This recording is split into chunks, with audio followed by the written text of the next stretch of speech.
I was just a little bit younger than you are right now. I lived in a small town and maybe 100 Jewish families. I would say 90% were mostly poor. You see, most of the Jewish people in the old country were mostly poor. I mean, we never even had food. Never had any clothes, never had any shoes. We were going barefooted, But because you were Jewish, that's what happened.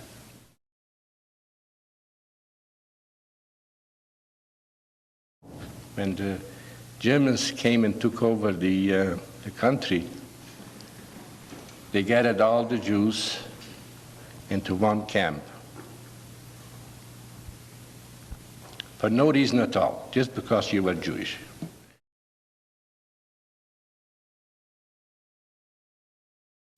I shouldn't be here. 3 times I was taken away. First of all, when we came to the camp, when they brought us to Auschwitz, they separated the women and the men separate. And then when they started separating the men, the younger people with the older people, sort of, And then my father was, he was standing like this, like that was Mengele, SS Mengele. He was going with a finger, you go there, and you go there, just like this. So my father went that way, I went this way. And I told my father, shall I come with you? He says, no, you stay there. And I was saying to myself, even today, if my son would be there, I would say, you come with me. And what happens to me, will happen to you. But he was smart. He said, no, you go down there. So they took me to the labor camp. Don't ask me why. And him they took to the crematorium.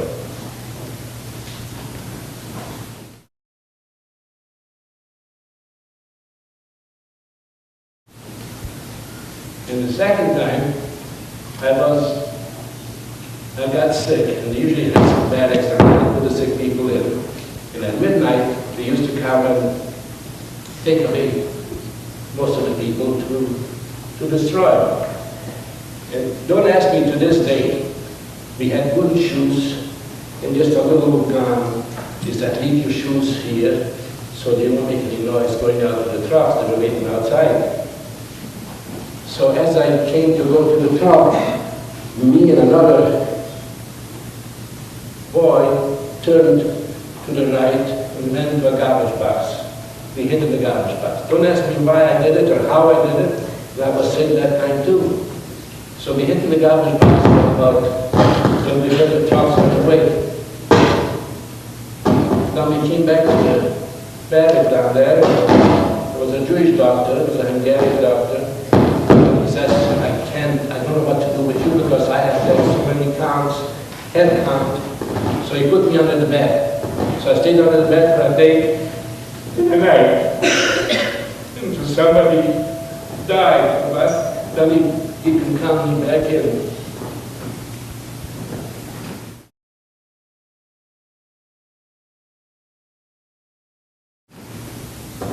And the third time, they took us from Auschwitz to Mauthausen and in cattle cars. And the Americans, or whoever it was, bombed the cars.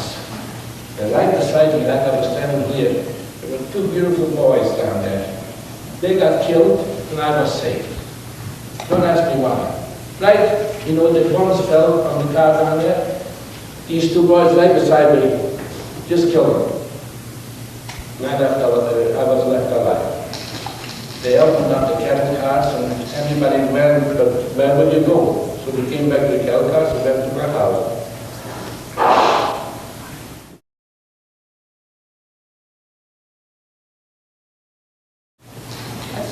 And the third time, this at the end, there was the Kunstkirche. That was the worst already.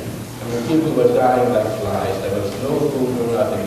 But the Americans would not come in, but they come a day later. Nobody was elected. I was this thin. It was hardly brought. It would have lasted 1 more day. Nobody, but nobody. And thousands of people just died. the lie's been eating you up, you know. You didn't even know if you were a human or not.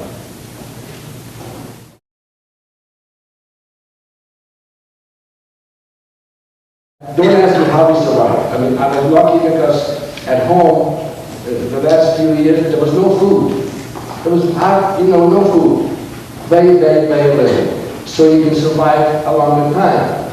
But some people were so starved that they went to places. Some people were going to bed. Me and another kid went to bed literally in a piece of bed after they were released. But other people went and they ate so much, they threw themselves out and died. You know, they had too much at one time. And luckily, we went to bed a little piece of bread, and we just ate a little piece of bread. Slowly, slowly, we came back to life.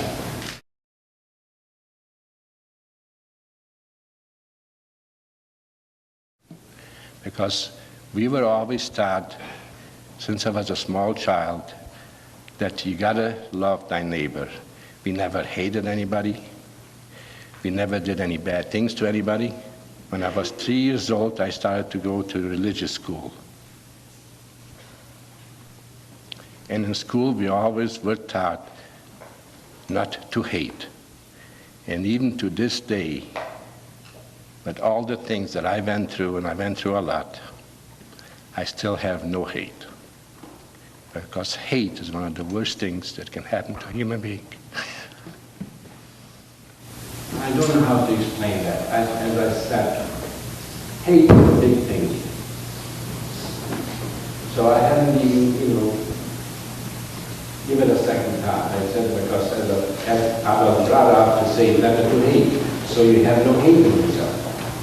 Because if you start hating, you're hating yourself too. So that's not the solution.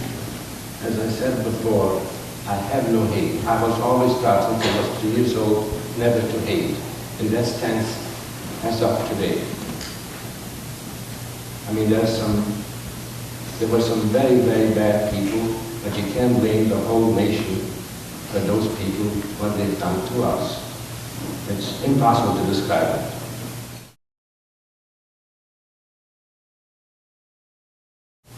How long before you could tell your children of what happened to you? Would you believe me?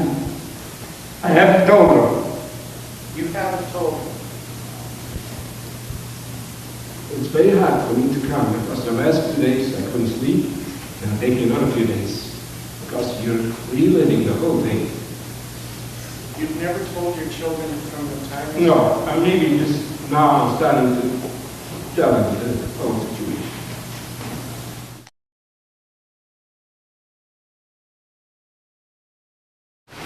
You see, there are some people who are denying it by not being there, like Mr.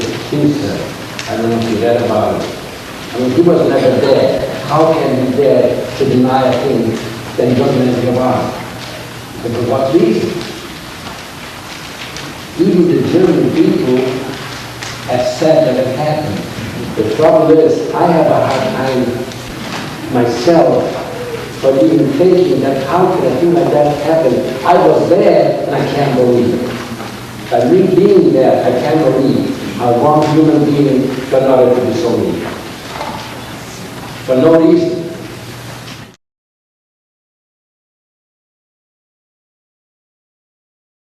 I was very, very lucky that a family took me in and they treated me just like their own. They even treated me better than they treated their own kids. I'm thankful to them to this day. To put that in context for the students here, historically, prior to the war, there was a policy in Canada of no teacher allowed. After the war, the Canadian government allowed approximately 1,500 orphans to come into the country, provided they had places to stay. So across the country, Canadian families, for the most part Jewish families, offered their homes for these kids, and they mostly came over on the boat, and then they worked their way across Canada to the places where they were supposed to stay. So that was the reason that there was somewhere for them to come to build a new life.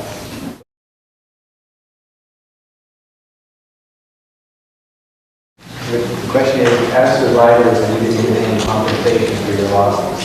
What compensation can you get when you kill all your family?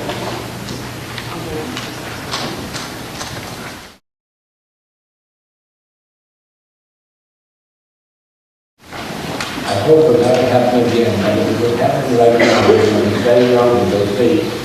But if it will happen today, God forbid, I wouldn't go like we went like sheep in those days, but we didn't want to get them.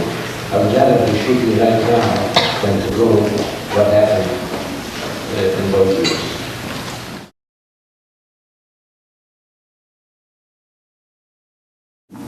We're a free country here. They were saying in Germany was also a free country, and if that could happen down there, it was the Jewish people always used to say that Germans first and Jews second.